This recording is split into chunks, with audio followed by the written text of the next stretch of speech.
Salut tout le monde, bienvenue pour cette nouvelle émission Kaboom. Alors comme vous le savez, l'auteur de bande dessinée est un animal particulièrement solitaire, mais il lui arrive parfois de se réunir en atelier, comme c'est le cas ici avec l'atelier Armageddon. Allez, démonstration générique.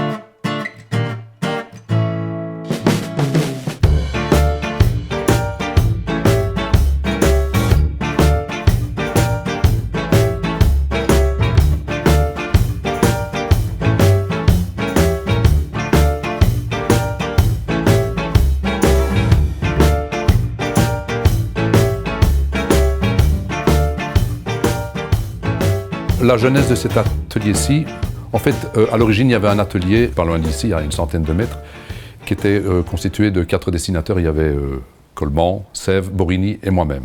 Et cet atelier a existé 4-5 ans, peut-être pas plus. Puis l'immeuble a été mis en vente. Ça a été vraiment quelque chose d'une catastrophe pour la plupart d'entre nous. On est rentré le crayon sous le bras à la maison. Et pendant un an, on a recommencé à travailler chez nous. Il se fait que dans cet atelier, Johan Pilet était venu nous rejoindre, ainsi que Clark. Et Johan Pilet louait un appartement ici tout près, ici même d'ailleurs. C'était mon appartement et on a décidé de partir pour acheter une maison. Et donc très vite, les choses se sont mises en place. J'ai trouvé que ça pouvait vraiment coller pour faire un atelier. J'ai appelé les copains et on a dit bah oui ok ça roule. Donc c'est passé directement à l'atelier qu'on connaît maintenant. Je pense que même pas un mois après, on était installés ici. Nous avons acheté ces petites étagères qui viennent de chez Ikea, pour ne pas les citer, à 10 € pièce. Et puis nous avons créé cette structure. Et petit à petit, Benoît est venu s'ajouter, Ludo, et puis est venu rapidement Marco. Pour finir, on se retrouve ici à 10 personnes, dont une qui ne vient jamais. Mais enfin bon, ça c'est un autre problème. Et cet atelier, pour une histoire un petit peu... je vais dire secrète, on va garder ça secret, s'appelle l'atelier Armageddon. C'est les caisses, avec les... Ah oui, les caisses du 3. Puis alors là on retombe sur une station de métro. Je suis content de comme quoi ça arrive, le dessin là. La période transitoire qui a duré un an entre l'ancien et le nouvel atelier, c'était une période un peu déprime quand même pour nous tous. En plus moi, ayant intégré un atelier en sortant de l'école, j'avais rien connu d'autre. Quand je me suis retrouvé indépendant, dessinateur de bande dessinée à ma table à dessin, les premières années, j'avais encore la possibilité de m'évader de chez moi pour aller voir André Franquin, parce qu'on revisitait ensemble le découpage, et puis on faisait par la suite des séances de travail avec André Franquin et Yann. Et puis tout ça, André est décédé, malheureusement, mais ça ne peut pas empêcher les gens de mourir, comme disait l'autre. Et je me suis retrouvé à ma table à dessin, seul, et le dessinateur de bande dessinée, on sait bien, c'est un travail de refaire, un travail de moins de copies, on est seul chez soi. Bon, on a quand même une vie sociale. Et donc, avec les amis dessinateurs, on évoquait souvent cette façon de procéder des grands anciens qui se retrouvent en atelier. Évidemment, Franquin, Robat, Fournier, enfin toute la bande. Et quand j'ai terminé cet album, je me suis dit, si on ne déclenche pas le truc, ça ne va pas se faire. Parce que moi, effectivement, je ne suis pas un être solitaire. J'aime les gens, moi. J'ai besoin de compagnie. Allez là, vous allez pris. C'est bien. Oh, j'ai failli. Ah oh non. Voilà, voilà. le premier goal de baptême.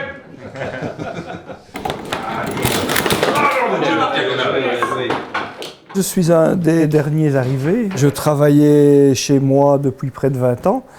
Et au bout d'un moment, j'ai bloqué, calé, plus moyen d'avancer, plus d'inspiration, gros coup de mou. Et je connaissais pas mal de membres de l'atelier. Et j'ai dit, je ne sais plus si c'est à Mathieu ou à Johan, s'il y a une place un jour à l'atelier, je suis preneur. Et là-dessus, ils ont discuté entre eux et ils ont apparemment accepté ma candidature, puisque me voici depuis près de 5 ans ici, enfin presque 6 bientôt, à l'atelier. Et ça a été un petit peu, un gros vent d'air frais dans mon univers professionnel.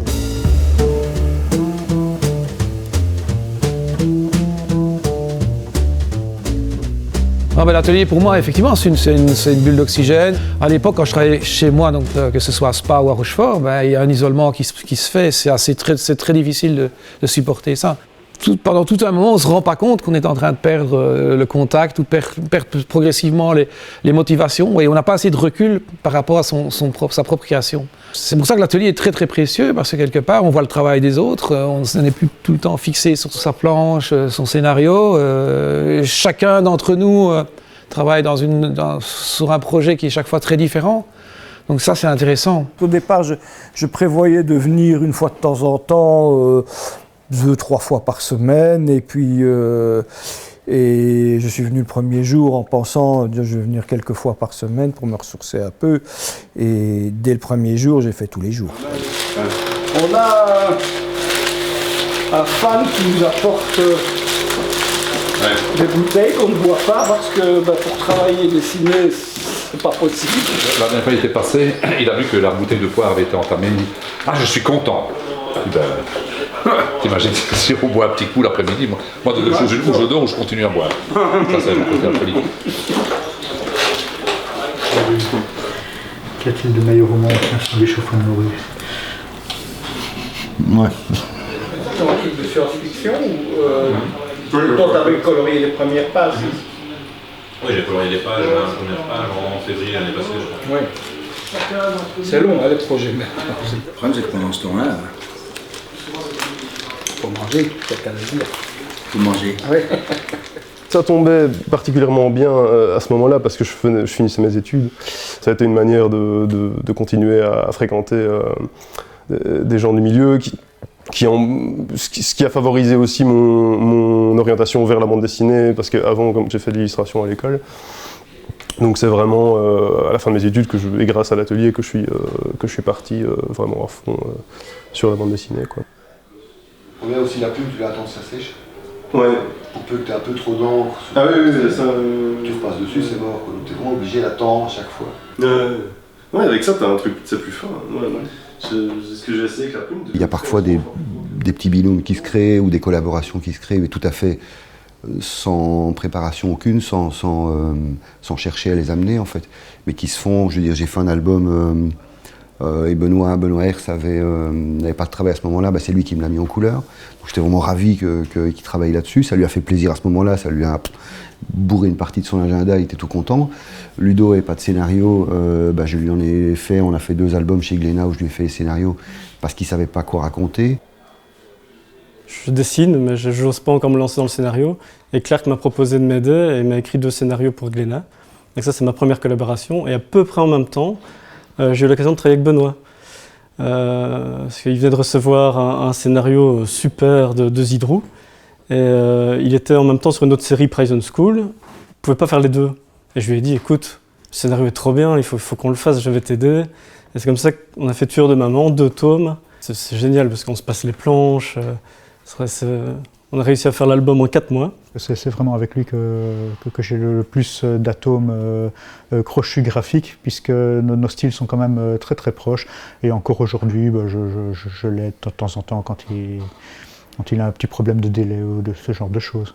C'est peut-être chez moi que l'effet atelier, ça a été le plus marqué, parce que fatalement, je crois que j'ai quasiment travaillé avec tout le monde ici à l'atelier, à l'exception de Benoît jusqu'ici.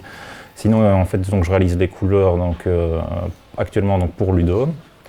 Pour Johan, je fais un album de Marc Renier et je vais ici collaborer avec Clark. Et j'ai eu beaucoup l'occasion de travailler avec Marco, donc avec qui je travaillais déjà avant de venir à l'atelier. Et j'ai même eu l'occasion de travailler un petit peu ici avec Luc. J'ai vraiment commencé à développer vraiment beaucoup d'autres manières ici de mettre en couleur, parce que ça c'est aussi l'avantage d'être coloriste, c'est qu'en fait on peut vraiment travailler sur plein de projets très très, très différents. Et en plus ici, d'autant plus qu'avec l'atelier, on a vraiment, comme on est présent physiquement, on peut échanger beaucoup et facilement avec les dessinateurs. Et ça c'est vraiment un côté qui est... je sais pas, il y a une très, très chouette émulation en fait. On en discute souvent, donc du coup il y a des projets qu'on a vus aboutir, dont le projet de Benoît peut-être aussi, notamment les enfants de la résistance. Bon, je me souviens, Benoît arrêtait les mondes d'Alexia et puis il était un peu en questionnement, et de fil en aiguille, je me souviens, on est parti dans toutes sortes de directions en lui disant, voilà, ça c'est intéressant comme époque, ceci, comme Benoît était déjà très impliqué dans cette époque-là, brusquement c'est devenu une évidence pour lui, et du coup il a embrayé sur cet excellent sujet qui est les enfants de la résistance. Donc voilà, ça c'est peut-être l'atelier. Si Benoît était resté, je ne sais pas, dans sa campagne, peut-être qu'il y a des idées comme ça qui arrivent, c'est un peu comme un lance-pierre. C'est ça, franchement, c'est très précieux l'atelier.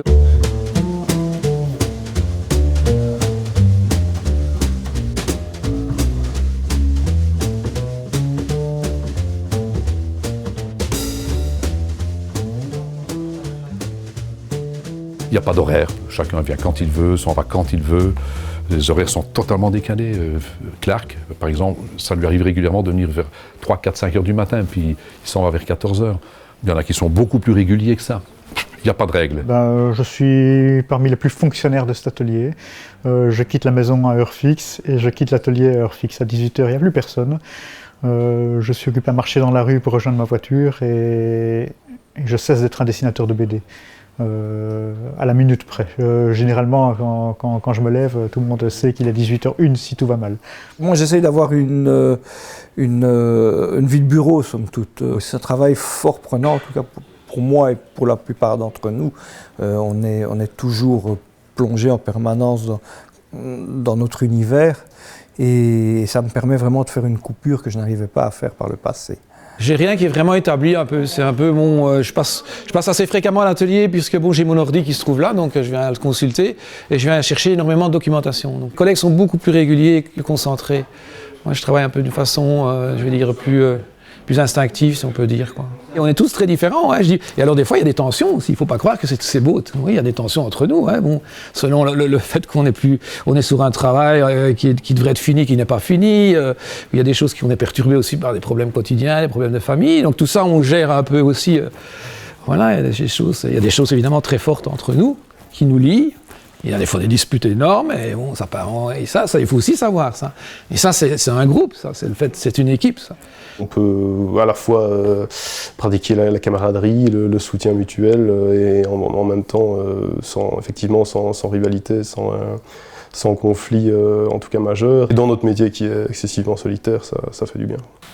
Marco, je peux avoir ta grille à rond, s'il te plaît. C'est des petits ronds, hein. Ouais, mais c'est des petits ronds qu'il faut. Merci. Quand il y a un peu de tension, qu'il y a un début de problème au sein de l'atelier, en général, on essaie de faire ce qu'on appelle un pow-wow. Enfin, on se réunit et on en parle. Voilà, en général, personne n'a sa langue dans sa poche, donc ça se règle assez facilement. Et voilà, évidemment, tout le monde n'a pas toujours le même point de vue, mais voilà, c'est ça aussi un atelier, hein, c'est d'arriver à composer avec les personnalités de chacun, quoi. Des fois ça arrive, hein, il y en a qui peut-être être en chute libre. Alors on est tous là pour remonter, ouais, c'est ça que je voulais dire. Donc l'atelier, il sert aussi à rebooster un collègue qui est un peu dans le creux de la vague pour des raisons qui ne sont peut-être pas professionnelles, familiales ou autres. Donc ça arrive. Donc on est là. Ouais, oui.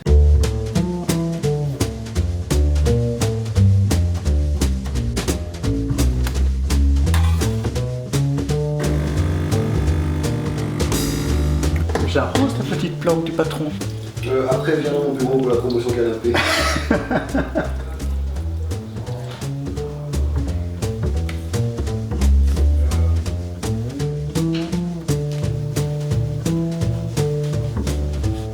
Quand l'un d'entre nous termine un album, il est coutume d'offrir un de ces albums à chaque membre de l'atelier et de mettre un verre. Ça m'intéresse. C'est comme il a... Benoît, tu sais passer Depuis que Marco est là, il a créé les sanglots chenailles. Parce que Marco, chaque année, fait des pâtés de sanglier, des pâtés de toutes sortes, des rillettes de sanglier qu'il fait lui-même. Donc, entre les fêtes, en général, dans cette période-là, ben, il amène ses pâtés, on amène du rouge, il vient avec des pleurotes, voilà, un morceau de pain. C'est lui qui organise ça plutôt, et on consacre notre après-midi à ça, à manger, à boire, à discuter, à rigoler, à déconner, à faire des photos et à jouer au kicker. C'est une petite habillée. Magnifique, hein. Magnifique. Et j'ai ma petite soubrette qui va avec. Hein. Mais normalement, t'as avec ton pantalon, non? Je pense qu'un atelier comme celui-ci est quelque chose de rare. Honnêtement, quand il y en a un qui s'en va, il manque. Et puis évidemment, chacun a ses qualités et ses défauts. Et on en rit tous ensemble. Ou pas. Tiens, on n'a pas pensé à prendre du foie de morue.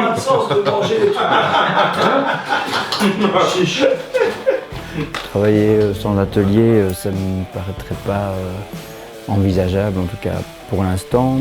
Et si on devait quitter cet atelier, je pense qu'on recréerait quelque chose dans un autre endroit. Ça se ferait assez naturellement.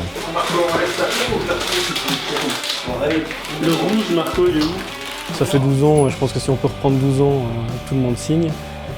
Ce qui pourrait nous arrêter, c'est que le propriétaire arrête de nous louer l'endroit. Et encore dans ce cas-là, je pense qu'on cherchera un autre endroit. Moi les gars. Ouvert lequel le brebis? Tu viens pas, J'ai choisi ça quoi? Je connais moi. Bah oui, bah tu vas en manger quand même. Non, mais j'aime pas la brebis, mais si vous préférez brebis, moi, il n'y a aucun souci. T'as pas du ziz? Je pense que c'est relativement exceptionnel parce que, de par sa longévité, j'en ai connu plein des ateliers, ils finissent par exploser. C'est comme les groupes de rock. Nous sommes les ZZ Top de l'atelier.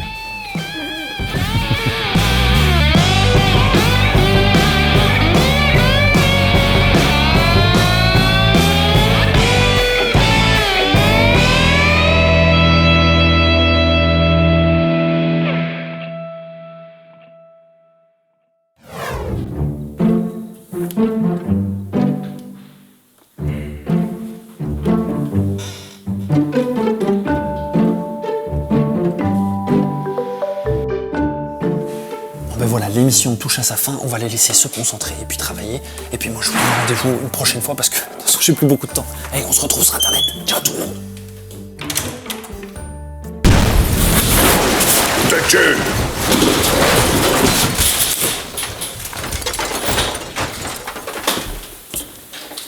Bon, tant pis les gars.